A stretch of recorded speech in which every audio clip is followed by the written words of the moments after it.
ማርኮኛልና ክብርሽ ላንቺ ልገዛ ላመስግንሽ ማርኮኛልና ክብርሽ ላንቺ ልገዛ ላመስግንሽ ማርኮኛልና ክብርሽ ላንቺ ልገዛ ላመስግንሽ ማርኮኛልና ክብርሽ ላንቺ ልገዛ ላመስግንሽ። ጤና ይስጥልን ክቡራን ተመልካቾቻችን እንደምን አላችሁ? የጸበል ጸዲቅ ዝግጅታችን ላይ ነው የምንገኘው። ለዛሬ ከናንተ የተላኩ የደረሱን ጥያቄዎች አሉ። ለጥያቄዎቹ ምላሽ እየሰጡ ከኛ ጋር ቆይታ የሚያደርጉት መጋቢ ሐዲስ ሀብተ ገብርኤል አምባው የመጽሐፍት መምህር ናቸው። ለጥያቄዎቻችሁ ተገቢውን ምላሽ ታገኛላችሁ። ከኛ ጋር ቆዩ። ማርኮኛልና ክብርሽ ላንቺ ልገዛ ላመስግንሽ ማርኮኛልና ክብርሽ ላንቺ ልገዛ ላመስግንሽ። መምህር እንኳን ደህና መጡ። እንኳን ደህና ቆያችሁ። እንግዲህ ያው ለዝግጅት ክፍላችን አዲስ አይደሉም፣ ያውቁታል። የምእመናን ጥያቄዎች እንዲሁም ደግሞ ከሌላ ቤተ እምነት የሚላኩ ጥያቄዎች በሊቃውንት አባቶች በመምህራን ምላሽ የምናሰጥበት ነው። እንግዲህ ለዛሬ ምላሽ ሊሰጡ ስለመጡ እግዚአብሔር ያክብርልን። ወደ ውይይታችን ከመሄዳችን በፊት ይባርኩልን። ክብርሽ ላንቺ ልገዛ ላመስግንሽ ማርኮኛልና ክብርሽ ላንቺ ልገዛ ላመስግንሽ ማርኮኛልና ክብርሽ ላንቺ ልገዛ ላመስግንሽ ማርኮኛልና ክብርሽ ላንቺ ልገዛ ላመስግንሽ። መምህራችን ጸበል ጸዲቁን ስለባረኩልን እጅግ በጣም አድርጌ አመሰግናለሁ። ወደ ጥያቄው ልለፍ። እንግዲህ የዛሬ ጥያቄያችን የእምነቱ ተከታዮች የላኩት አንድ ጥያቄ ነው። መንፈሳዊ ትምህርቶችን በልዩ ልዩ ሰንበት ትምህርት ቤቶች የሚሰጡ ኮርሶችን መከታተል ከጀመርኩ ከ6 ዓመት በላይ ሆኖኛል ይላል ጥያቄያችን። ይህንን ትምህርት እንድማር መነሻ የሆነኝ ደግሞ በመኖሪያ ቤት አካባቢ የሚኖሩ መናፍቃን በነገረ ስላሴ ዙሪያ ለሚሰነዝሩት የምንፍቅና ትምህርት ምላሽ ለመስጠትና ለማሳፈር ነው። ይሁንና ትምህርቱን በከታተልም እስካሁን ድረስ ይሄ ነው የምለው በነገረ ስላሴ ዙሪያ ምንም ነገር የተረዳሁት ነገር የለም። እንዲያውም ከኔ ይልቅ ሌሎች ተማሪዎች ያውቃሉ ብዬ አስባለሁ እና እንኳን ለሌሎች መናፍቃን ይቅርና ለራሴም የሚሆን አረዳድ በነገረ ስላሴ ዙሪያ አጣሁ። ሊረዳኝም አልቻለም። እንዴትና እስከምን ድረስ ነው መረዳት ያለብኝ ይላል። እንግዲህ ለእምነቱ ተከታዮች ነገረ ስላሴ ሚስጥረ ስላሴ አዲስ ነገር አይደለም። ያው ከልጅነታችን ጀምሮ እየተነገረን ያደግነውና እንደው መስማት ከልጅነት ጀምሮ መስማትና ያው እንግዲህ ሚስጥረ ስላሴን ነገረ ስላሴን ከልጅነታችን ጀምሮ ነው እየሰማን ያደግነውና እንደው መረዳቱ ላይ ግን መስማትና መረዳት ስለሚለያዩ ጥያቄውም እንዴት ለረዳው ከኔ መረዳት አልፎ ሌሎችን ማስረዳትና ማሳወቅ የምችለው እንዲሁም ደግሞ ለመናፍቃን ምላሽ መስጠት የምችልበትን ዕውቀት እንዴት ማግኘት እችላለሁ የሚለው ነው። እጅ ከምን ብለናል መምህር? እሺ፣ ስለሁሉም ነገር የእግዚአብሔር ስም የተመሰገነ ይሁን። እንግዲህ ጥያቄያችን እንዳሉት መነሻ የሆናቸው አንድ ምክንያት አለ። መነሻቸውን ምክንያት አድርገው ወደ ትምህርት መሄዳቸው አንድ ነገር ነው። ነገር ግን ትምህርቱ እንዲረዳቸው የፈለጉበት መጠን ባያገኙም አንድ የምንነግራቸው ነገር ቢኖር ቤተክርስቲያኗ የትምህርት አሰጣጥ ሲስተም አላትና ጥያቄያችን እንዳሉት 6 ዓመት አካባቢ ነው የተማሩትና ቅድመ መደበኛ ትምህርት እንደተማሩ ነው። ገና ቀጣይ ወደ ዋናው መድረሻ በር ላይ ሲደርሱ ነው ጥያቄ የተነሳባቸውና አሁንም ተስፋ ባለመቁረጥ ቀጣዩን ትምህርት ቢማሩ ለጥያቄያቸው መልስ ያገኛሉ ብዬ አምናለሁ። በጥቅሉ የምንማረው ለመናፍቃን መልስ ብቻ ታሳቢ መሆን የለበትም። ራሳችን ስለ ሃይማኖታችን ያለን ግንዛቤ ለማወቅ ጥረት ማድረግ አለብን። በዚያ በጥረቱ ውስጥ ደግሞ የመናፍቃኑ መልስ በራሱ በሂደት ይመጣል። ሌላው ለመናፍቃኑ የሚሆን መልስ ለማግኘት ማጥናቱ የማይከፋ ቢሆንም ነገረ ሥላሴን ለማወቅ ግን ማጥናት አይቻልም። አንድ ሰው ሲማር እግዚአብሔር አለመታወቁን ሲያውቅ ነው ተማረ የሚባለው። እግዚአብሔር አይታወቅም፣ አይታይም፣ አይዳሰስም። ያው በለበሰው ሥጋ እንዳለ ሆኖ እግዚአብሔር ቅድመ ዓለም ነበረ፣ ዓለምን ፈጥሮ ይኖራል። እግዚአብሔር ዓለምን ከምን አመጥቶ ፈጠረው ብሎ ቢጠይቅ ምስጢረ ሥላሴ ነው። ይህ ማለት ከሰው የህሊና መጠን በላይ ነውና ጠያቂያችን እንዳሉት ለመናፍቃን መልስ ማግኘት የሚችሉበት መጠን አለ። አንድ ሰው አቋቋም መማር እፈልጋለሁ ቢል እንደመጣ አቋቋም ትምህርት አይሰጠውም። የመጽሐፍ ትርጓሜን መማር እፈልጋለሁ ቢል እንደመጣ የትርጓሜ መጽሐፍ ትምህርት አይሰጠውም። ከትርጓሜ መቅደም ያለበት ትምህርት አለ። ወይም ደግሞ ፈላጊው ከሚፈልገው ትምህርት የሚቀድም ሌላ አለና ጠያቂያችን ቅድመ መደበኛውን ትምህርት እየተማሩ ቆይተዋልና አሁን ወደሚፈልጉት አቅጣጫ የሚደርሱበት ስለሆነ ታግሰው ቢማሩ የተሻለ ነገር ያገኛሉ ብዬ አስባለሁ። ሌላው ምንድነው? የስድስት ዓመት ትምህርት አለ። የመናፍቃን ጥያቄ አለ። የእሳቸው አለመረዳት አለ። እነዚህን ሶስት ነገር በደንብ ማየት ግድ ያስፈልጋል። ምናልባት በዚህ በ6 ዓመት ውስጥ ሲማሩ አንድ ያለፋቸው ነገር ይኖራል። ሁለት ደግሞ ሰምተው ያልተገነዘቡት ጉዳይ ይኖራልና ከቀደሞ በበለጠ ደግሞ አሁን ጉልበት ይዘው የፈለጉትን ጉልበት ፍለጋ ነው፣ ኃይል ፍለጋ ነው ወደ ቤተ እግዚአብሔር ሄዱትና ለመናፍቃን የሚፈልጉትን መልስ ለማግኘት ጉልበት፣ አቅም ለማግኘት አሁን ባሉበት ጸንተው መጻሕፍትን ቢመረምሩ የሰሙትን ደግሞ ደጋግመው ቢመለከቱትና ቢያጠኑት በጆሮአቸው የሰሙትን በዓይናቸው አይተው ያነበቡትን ከመምህራን አንደበት የሰሙትን ደግሞ ቢመለከቱና ቢያዩት የመናፍቃኑ መልስ ያገኛሉ ብዬ አስባለሁ። ምስጢረ ሥላሴ ግን አንድ ሲሆን ሶስት ሲሆኑ አንድ ማለት አንድ ነገር እንዴት ሶስት ሊሆን ይችላል? ሶስት ነገር እንዴት አንድ ሊሆን ይችላል ብለው የሚያስቡ ከሆነ ይሄ ከተፈጥሮ ከሰው የህሊና በላይ መሆኑን መረዳት ግድ ይላልና ጥያቄያችን በአካባቢያቸው ያሉት የመናፍቃን መነሻ ምክንያት መሆናቸው በጣም እድለኛ ናቸው። ይሄንን እንዳበጎ አጋጣሚ ተጠቅመው ወደ እግዚአብሔር መሄዳቸው የተሻለ ነገር ነውና በሄዱበት ግን መስማት አለ፣ ማዳመጥ አለ፣ ማወቅ አለ። አሁን የእሳቸው ደረጃ ከመስማት አልፈው ምናልባት ማዳመጥ ላይ ደርሰዋል ወይ፣ ከማዳመጥ አልፈው ደግሞ ማወቅ ላይ ደርሰዋል ወይ የሚለው ነገር ራሳቸውን ቢፈትሹ የሚማሩትን የሚሰጣቸውን የመጽሐፍ ቅዱስ ክፍል በደንብ ቢመረምሩት የሚፈልጉትን ጥያቄ ያገኛሉ ብዬ ተስፋ አደርጋለሁ። መልካም። እስኪ አንዳንድ ጉዳዮችን እናንሳ። መቼም ምስጢረ ሥላሴ አይመረመርም እውነት ነው። ነገር ግን ማወቅ እስካለብን ድረስ መሄድ አለብንና ቀደም ሲል እርሶም እንዳነሱት እንግዲህ ያው ሶሻል ሚዲያውም አለ። በተለይም አሁን ከቅርብ ጊዜ ወዲህ በነገረ ሥላሴ ዙሪያ በርካታ ሁከቶች ተነስተዋልና እንደው የጠያቂያችን አይምሮ ብቻ ሳይሆን በርካታ ኦርቶዶክሳውያን በዚህ ጥያቄ የተጨነቁበት የተቸገሩበት ያልተረዱት ምስጢር ካለ በዚህ አጋጣሚ ሊረዱት ይችላሉና እስቲ እንደው እናንሳ የቤተ ክርስቲያኑ አስተምሮ በነገረ ሥላሴ ዙሪያ ምንድነው ምስጢሩ? በጣም ጥሩ። በነገራችን ላይ ማወቅ የሚገባንን ማወቅ አስፈላጊ ነው። ሰው የሚያውቀው ግን በእግዚአብሔር መለኮታዊ ምስጢር ልክ ሳይሆን ሰው በተሰጠው አይምሮ መጠን ልክ እግዚአብሔርን ማወቅ አለበት።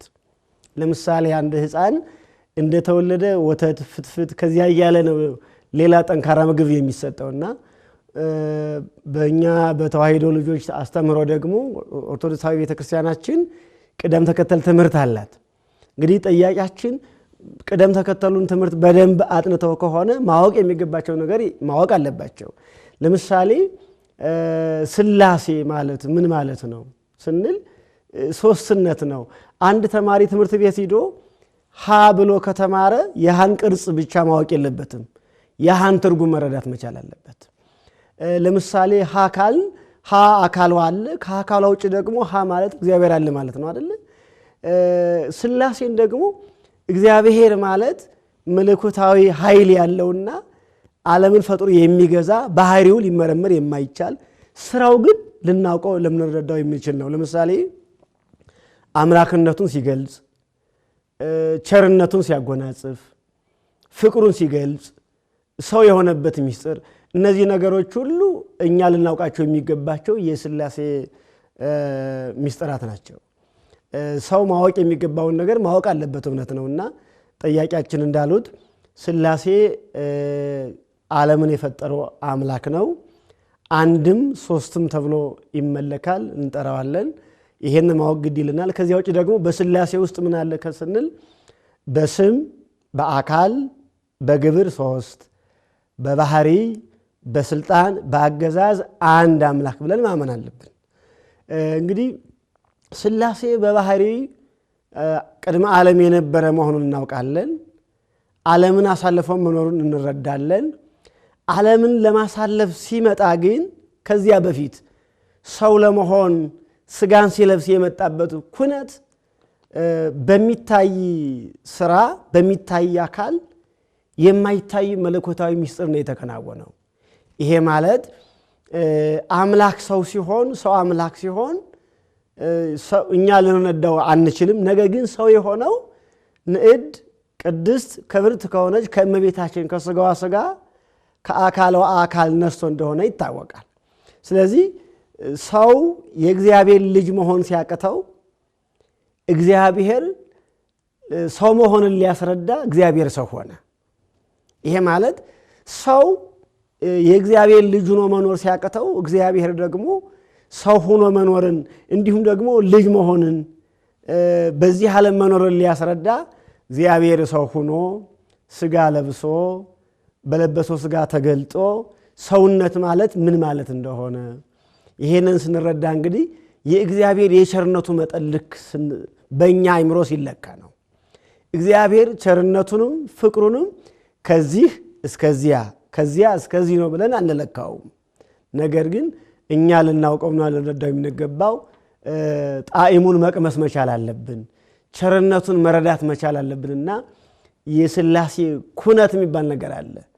ኩነታትን ለእኛ በሚገባን መልኩ ማወቅ እንጂ ለፈጣሪ ግን በሚገባው መልኩ ማወቅ መረዳት እንደማይቻል ጠያቂያችን መረዳት አለባቸው።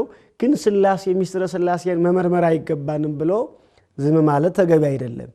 የሚቻለውን ያህል አቅሙ የሚፈቅደውን ያህል መረዳት ግድ ይላል። መምህራን አባቶቻችን ሊቃውንተ ቤተ ክርስቲያን ምስጢረ ሥላሴን ሲያስረዱ እንደ ደቀ መዝሙሩ አቅም ነው።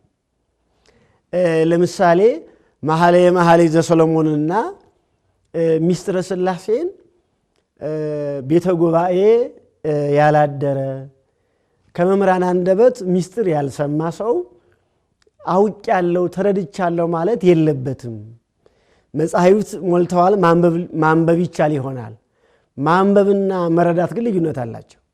ስለዚህ ከመምህራን አንደበት ቀረብ ብሎ ማዳመጥ ያስፈልጋል። የመጻሕፍትን ስሌታቸው የትርጓሜያቸው ጠባይ ምን ለማለት ፈልገው እንደሆነ በደንብ ቢያዳምጡና ቢጠይቁ ጠያቂያችን አሁንም ደግሞ ምስጢረ ሥላሴን በእሳቸው አቅም ለክቶ የማቅረብ የቤተ ክርስቲያናችን አቅሙ አለ። ስንዷ እመቤት ናት ቤተ ክርስቲያናችን፣ ቀዳማዊት ንግሥት ናት። መጻሕፍት ተጽፈዋል ተተርጉመዋልና በእሳቸው ልክ ተተርጉሞ የቀረበላቸውን መጠን ግን ሊያውቁ ሊረዱ ይገባቸዋል ብዬ መክራቸዋለሁ።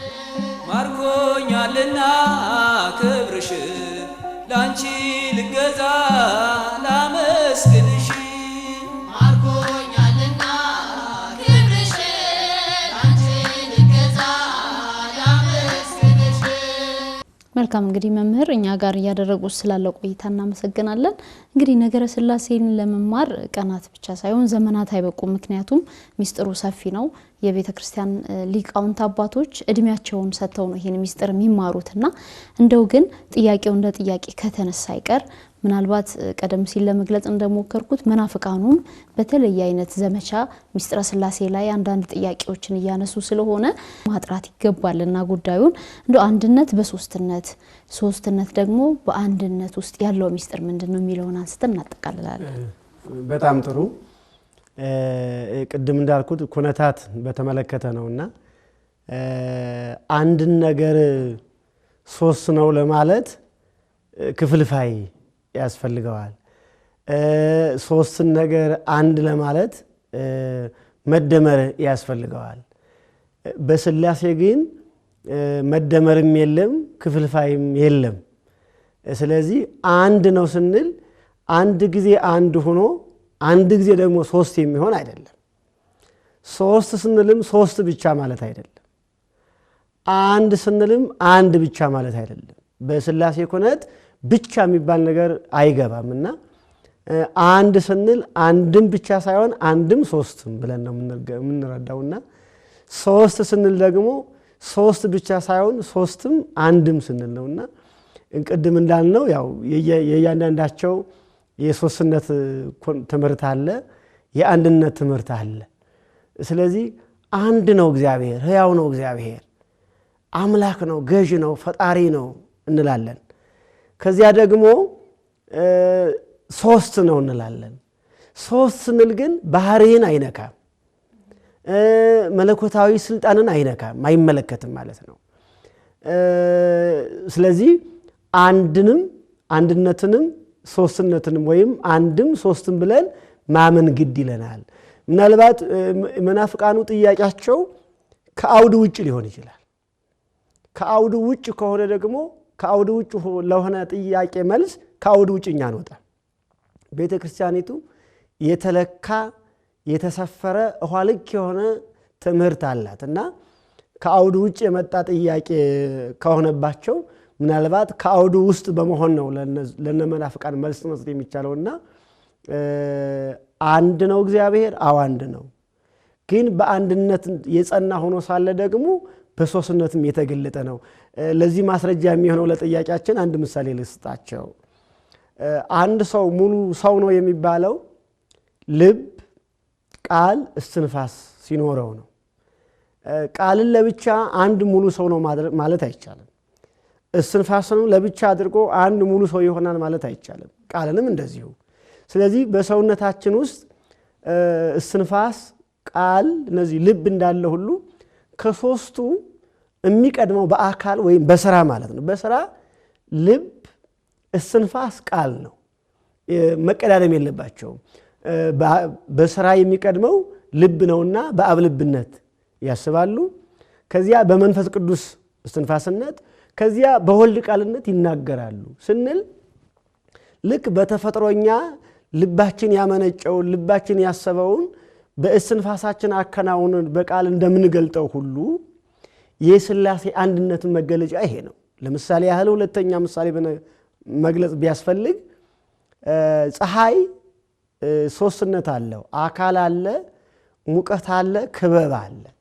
ስለዚህ አካሉን ለብቻ ሙቀቱን ለብቻ ክበቡ አካሉን ለብቻ አድርገን ሶስት ማለት አንችልም። አንድ ፀሐይ ነው የሚባለው እንጂ። ስለዚህ በሥላሴ ምስጢር ደግሞ አብ፣ ወልድ፣ መንፈስ ቅዱስ ስንል ሶስቱንም አንድ አምላክ ብለን እንጂ ሶስት አምላክ አንልም።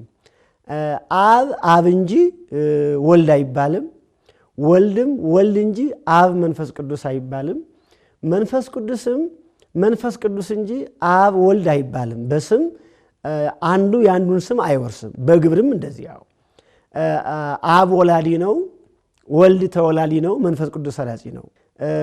ስለዚህ የሶስትነታቸው ሲገለጥ በስም በአካል በግብር ይሄን ይመስላል። የሚያጠቃልላቸው ግን በአብ አባትነት፣ በወልድ ልጅነት፣ በመንፈስ ቅዱስ ሰራጺነት መቀዳደም የለም። አንዱ አንዱ አይበልጥም። አብርሃም፣ ይስሐቅ፣ ያዕቆብ ስንል ሶስት ናቸው። ከአንዱ አንዱ ይበልጣል። አብ፣ ወልድ፣ መንፈስ ቅዱስ ስንል ግን አብርሃም፣ ይስሐቅ፣ ያዕቆብ እንደማለት አይደለም። ምክንያቱም አብርሃም፣ ይስሐቅ፣ ያዕቆብ አንዱ ካንዱ አባት ነው፣ አንዱ ካንዱ ልጅ ነው። ግን በመካከላቸው መበላለጥ አለ። የዕድሜም የአካልም የእውቀትም መበላለጥ አለ። አብ፣ ወልድ፣ መንፈስ ቅዱስ ስንል ግን የጊዜም የእውቀትም የአምላክነት የስልጣንም መበላለጥም ታናሽና ታላቅም የለምና ወልድ ልጅ ነው ስንል በአምላክነት ግን አንድ ነው፣ አንድ አምላክ ነው የምንለውና በልጅነቱ አያንስም፣ አብም በአባትነቱ ከወልድ አይበልጥም፣ መንፈስ ቅዱስም በመንፈስ ቅዱስነት ከአብ ከወልድ አይበልጥምም አያንስምምና እንደ ወደ ኩነት ስንመጣ ሚስጥራት አባቶቻችን እንግዲህ ብራናውን ፍቀው እንደ ዛሬው ሳይመቻቸው ቀለም በጥጠው አስቀምጠው በትርጓሜ እንዳስቀመጡልን በቃልም እንደነገሩን ሚስጥረ ሥላሴ ሰፊ የሆነ ጥንቃቄ የሚያስፈልገው ነውና የአንድ ፊደል ትርጉም ስህተት ካለ ለመናፍቃን ሰፊ በር እንዳይከፍት ጥንቃቄ ያስፈልጋልና መናፍቃን በጠየቁ ቁጥር ጥያቄውን ለመመለስ ሲባል ከአውዱ እንዳንወጣ ጥንቃቄ ያስፈልገዋል ለማለት ፈልጌ ነው። ጥያቄያችን አብ ወልድ መንፈስ ቅዱስ እንል ምን ማለታችን እንደሆነ በሚገባ ሊረዱ ይገባል። አንድ ሰዓሊ ፀሐይን ውበቷን መልኳን ሊስል ይችላል፣ ግን ፀሐይን እስከ ሙቀቱ መሳል በፍጹም አይቻልም። ስለዚህ ሚስጥረ ሥላሴንም ስንማር ለኛ በሚገባን መልኩ እንጂ አምላክነቱን በሚገባ አድርጎ ማወቅና መረዳት ከህሊና በላይ ነው። እየፈራን ግን ሚስጥረ ሥላሴ አይመረመርም በሚል አግባብ ዝም ማለት የለብንምና አቅማችን የሚፈቅደውን ያህል መጻሕፍት የነገሩንን ተቀምጧል። መጻሕፍቱ ትርጓሜው ተቀምጧል፣ ንባቡ ተቀምጧልና ንባቡን ከነትርጓሜው ካልተረዱ ንባቡ ብቻ ሊገድል ይችላል እና ወደ ጨለማ ሊወስድ ይችላል። መናፍቃን ንባብ ብቻ እየወሰዱ ነው። እህሉን ተክሉን ያለ ፍሬ ቅጠሉን ብቻ እየተመገቡ ማለት ነው። የፊደል ትርጉም ሳያውቁ ቅዱሳት መጻሕፍትን ተርጉሜ ተረድቻለሁ ማለት ብዙ ጊዜ የመናፍቃን የተለመደ ተግባራቸው ስለሆነ ቤተክርስቲያናችን ግን ብዙ ሊቃውንት አሉ፣ መጻሕፍት ስላሉ በዚህ መልኩ ከፊደል ጀምሮ እስከ ስሙ ትርጓሜ ድረስ እንዲረዱ አሁንም በጥንቃቄ ሳይሰለቹ ጊዜውን ጨምረው እስከ ዕድሜ ልክ ብንማር ሚስጥረ ሥላሴ አያልቅም። ግን ለኛ አቅም ግን ያለማቋረጥ መማር፣ ማስተማር፣ መስማት፣ ማዳመጥ ይገባናል ማለት ፈልጋለሁ። መልካም እንግዲህ አንድ ጥያቄ ላንሳና እናጠቃልላለን። መምህሪያው እንግዲህ ስንነጋገር ሌሎች ጥያቄዎችም አብረው ይነሳሉ። ምናልባት ያው እንዳሉት ሚስጥረ ሥላሴን እንኳን ውጪ ያለ ሰው ውስጥም ያለ ሰው አይረዳውም። ከእምነት ውስጥ ያለውም ሰው ነው እንግዲህ ጥያቄውን የሚያደርሰን አለመረዳት ይኖራል።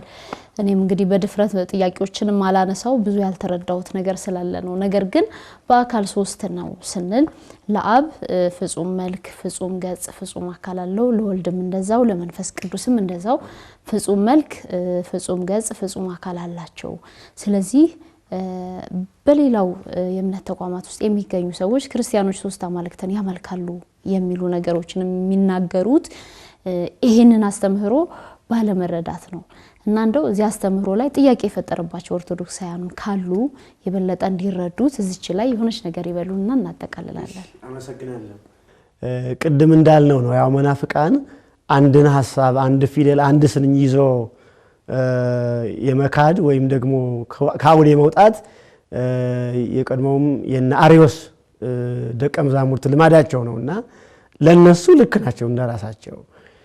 ስለዚህ ኦርቶዶክሳውያን ግን የተለካ ትምህርት ስላለን ያለ መፍራት ሚስጥረ ሥላሴን መጠየቅ መረዳት ያስፈልጋልና ሶስት ስንል ሶስት አምላክ አላልንምኛ መጽሐፉም አይልም ሊቃውንቱም አልነገሩንም። ሶስት ያልነው አካላትን ነው። አዎ ሶስቱም ፍጹም አካል አላቸው፣ እውነት ነው። አካል ስንል ግን እያንዳንዱ አካል ለብቻ አንድ አምላክ አይደለም። ለብቻ አብ ፍጹም አካል አለው ስንል አካሉን ይዞ ለብቻው አንድ አምላክ ነው አላልንም። ወልድም ለወልድ ፍጹም አካል አለው ፍጹም ገጽ አለው ስንል ፍጹም አካልነቱን ፍጹም ገጹን ይዞ ለብቻው አንድ አምላክ አላልንም። መጻሕፍትም አላሉም አልነገሩንም። ስለዚህ ሶስት አካል ሶስት በስም ሶስት በአካል ሶስት በግብር ሶስት ስንል በአምላክነት አንድ ስላልነ ሶስት አምላክ እንዳላል ማረጋጋጫችን ይሄ ነው። ምናልባት ቅድም እንዳልነው አንድ ጊዜ ሶስት አንድ ጊዜ አንድ ጊዜ ሁለት የሚሉ ከሆነ እሱ እንደነሱ አረዳድ ነው እንጂ እንግዲህ ያለ መንፈስ ቅዱስ ቅኝት ያው ሚስጥረ ሥላሴን በአቅም ቢሆንም መረዳት አይቻልም። እንደው በአቅም ለመረዳት የመንፈስ ቅዱስን እገዛ ያስፈልጋል።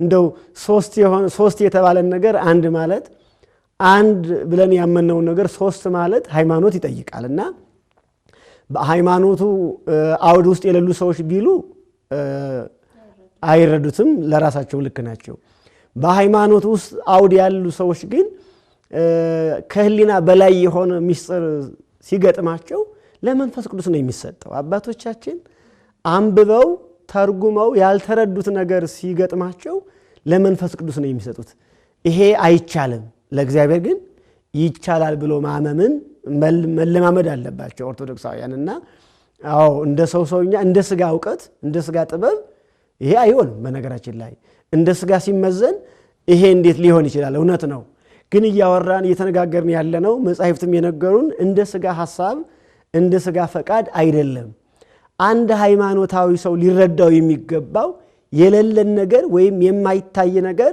እንደሚታይ የሌለን ነገር እንደ ስጋ አይነ ያልታየን ነገር እንዳለ ብሎ ማመን ግድ ይለናልና እኛ ኦርቶዶክሳውያን በሃይማኖታችን ውስጥ ያሉ ነገሮች እንደ ስጋ ስሜት የማይደረስባቸው ልናውቃቸው አይምሯችን የማይፈቅድ ብዙ ምስጢራት አሉ እንደአሁን ምስጢረ ጥምቀት ምስጢረ ቁርባንን ብናነሳ ሰፋ ያለ ጊዜ የሚጠይቅ ቢሆንም ግን ምስጢር የተባለው በሚታይ አካላዊ እንቅስቃሴ የተገኘው በጥምቀት የተገኘው ኃይል አይታይም አይመዘንም አይለካም ይሄንን ለማመን ደግሞ ሃይማኖተኛ መሆን ያስፈልጋል አንድን ያልታየን ነገር የሥላሴ ልጅነት አግኝቻለሁ ሲል አንድ ሰው በእምነት የሚለካ እንጂ በአይነ ስጋ የሚለካ የሚመዘን እንዳልሆነ ሊረዱት ይገባልና ኦርቶዶክሳውያን ያላየናቸው ያልሰማናቸው ለአይነ ህሊናችን ያልተረዳናቸው ነገር እንኳን ቢኖሩ እነሱ ለመንፈስ ቅዱስ በመስጠት መረዳት ያስፈልጋልና ሁሉንም የሃይማኖታዊ ሥርዓት በስጋ ፈቃድ ወይም በስጋ ዕውቀት ብቻ መርምሮ እስከ መጨረሻው መድረስ አይቻልም የኛን መጨረሻን ማናውቅም እንኳን የሥላሴን መጨረሻና በዚህ ልክ ልንረዳው ያስፈልጋል ብዬ መልእክቴን አስተላልፋለሁ እግዚአብሔር ያክብርልን መምህር ተመልካቾቻችን ለዛሬ ያዘጋጀንላችሁ የጸበል ጸዲቅ ዝግጅታችን የተከታተላችሁትን ይመስል ነበር እንግዲህ ከሰዓታችን ማነስ ጋር ተያይዞ ምስጢረ ሥላሴን በተመለከተ ጉዳዩ በጣም ሰፊ ስለሆነ ያልገባችሁ ወይም ደግሞ ጥያቄ ሆኖ የፈጠረባችሁ ነገር ካለ በአካባቢያችሁ ያሉ ሊቃውንትንና መጻሕፍትን ታነቡ ዘንድ እየጋበዝን የዛሬ የጸበል ጸዲቅ ዝግጅታችንን በዚህ አጠናቀቅን መልካም ጊዜ ማርኮኛልና ክብርሽ ላንቺ ልገዛ ላመስግንሽ ማርኮኛልና ክብርሽ ላንቺ ልገዛ ላመስግንሽ ማርኮኛልና ክብርሽ ላንቺ ልገዛ